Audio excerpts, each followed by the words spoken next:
Hi, I'm Greg Gutfeld. Now with 50% less odor, here's what's coming up.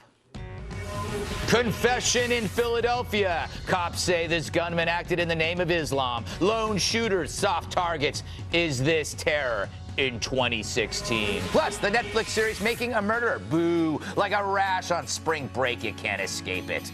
We'll talk to a guy who covered the Avery trial as it happened. And did Hillary Clinton tell an aide to send her classified info to a non-secure account? An email apparently shows she did. Whoops. And the most honest man in America. Your numbers are lucky, though, am I right? I hope so. Can I ask you, if you won all the money, what would you do with it? Bunch of hookers and cocaine. Those are priorities. Let's get started, America. I'm getting my eyebrows threaded at 11.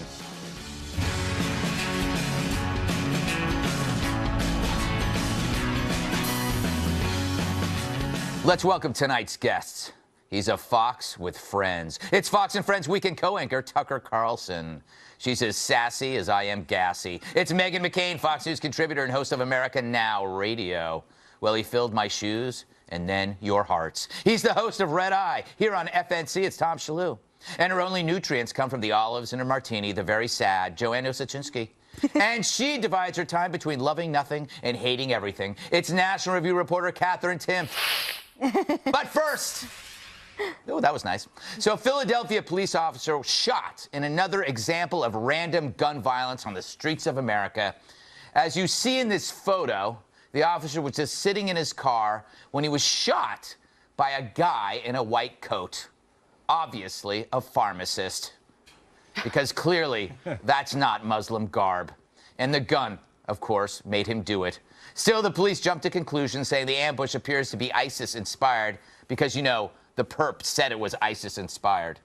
The suspect in question is a 30-year-old male from Yaden. He has a Philadelphia address as well, I believe. Has confessed to committing this cowardly act in the name of Islam. According to him, he believed that the police defend laws that are contrary to the teachings of the Quran. So he was dressed like a Muslim, pledged his allegiance to ISIS, and spent time in the Middle East. Clearly, the NRA is to blame, or climate change, because according to Philly's odd new mayor, it has nothing to do with you-know-what. In no way, shape, or form does anyone in this room believe that Islam or the teaching of Islam has anything to do with what you've seen on that screen. That is abhorrent, it's terrible, and it does not represent the religion in any way, shape, or form, or any of its teachings. I repeat, the attack has nothing to do with Islam, and cirrhosis has nothing to do with bourbon. Let's watch the mayor again and see the poor chief behind him.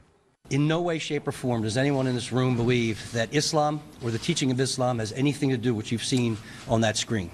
That is abhorrent, it's terrible. What could he be thinking? I'm guessing this mayor is full of The suspect, Edward Archer, fired at Officer Jesse Hartnett using a stolen cop gun. The officer is in critical but stable condition. The suspect was then shot, yet another example of gun violence by the police, the mayor might think. After all, that's how he labeled the initial attack, not as terror, but as gun crime, a coward's approach to jihadism that conveniently avoids judging the actions of others. You don't need to condemn radical Islam when it's the gun's fault. It's the latest incarnation of Islamophobia, phobia, denying facts for fear of appearing bigoted. And so we must watch our behavior, but not theirs. And then, of course, we move on. Remember San Bernardino? It's the forgotten terror attack that led to a presidential seminar on gun control, which seems to me like the wrong approach. As we've hardened large targets, the only soft targets left are us. So how do we defend ourselves? I say give peace a chance by learning to use one. Period. Tucker, let's examine the motive of the mayor. Is there any legitimate reason why he would say that? About, like, it has nothing to do with this. Maybe that's the right thing to say. Well, I mean, he's a progressive politician, so his first instinct, wake him up from a dead sleep, is to lie and demand that you become complicit in his lie by pretending to agree with it. So that's part of what's going on. People are overlooking, though, the political motive, and this applies to the Hillary Clinton campaign. This guy got elected this month. He was a city councilman for a long time, in part with a coalition that included Muslim groups and their endorsements, and he signed pledges to be nice to Muslims, etc. They're a key part of his constituency.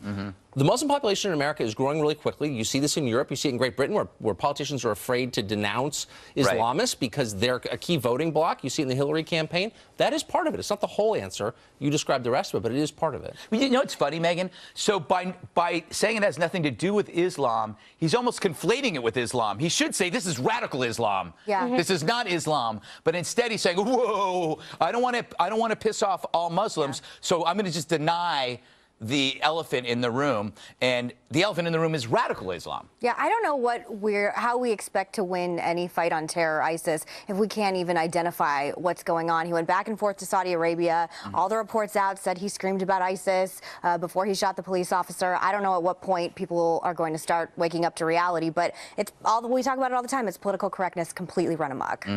It's true, Tom. It's run amok. Do you think I'm crazy? Do you think I'm thinking too much about this stuff? I'm obsessing over these new attacks, and I'm wondering, am I overstating the risk? Well, we're all thinking about it too much. Maybe it's because we have people like this mayor who it's the opposite of that old boy who cried wolf fable. This is like a wolf attacks a village every day, and there's a kid out there saying, there's no wolf! There's no wolf, that wasn't a wolf. And then, and it's like, no one knows what to do anymore. So we have to talk about it because, everyone's in denial. Yes, it's so true. Joanne, it's an interesting contrast to, say, climate change, where you are encouraged to see the apocalyptic consequences of climate change. But in this case, it's like, you know what? It has nothing to do with this at all. It's gun crime. I mean, yeah, you can call it whatever you want. It doesn't make us any safer. You could say it's road rage because it happened in the street. True. Yeah. You could say it's, a sports fanatic because Philly is full of them. But the thing is, the way I see it is, Islam, like alcohol, in my opinion, is inherently good. Yeah. But some people get drunk and they commit awful, awful crimes. Does that crime that happened mean that alcohol is to blame? No, it's the person who got so drunk off of it and ruined other people's lives. I love the fact that you tied it to booze. Yeah. Yeah. When I think Islam, I just go there. Yeah, exactly. But it's an interesting fact. You know what the thing is? Any kind of extremism goes to a bad place, is what you're saying. So extremism behavior with alcohol goes to a bad place. Extreme negativity, like from Kat, is always bad. Kat, what can we do? I mean, is this going to be the new approach to terror, is to always say it's gun violence? Absolutely. People are so hell-bent on blaming it on guns that they've become disconnected from reality. Based on some of the solutions they're coming up with, the dumbest things ever, like the gun registry.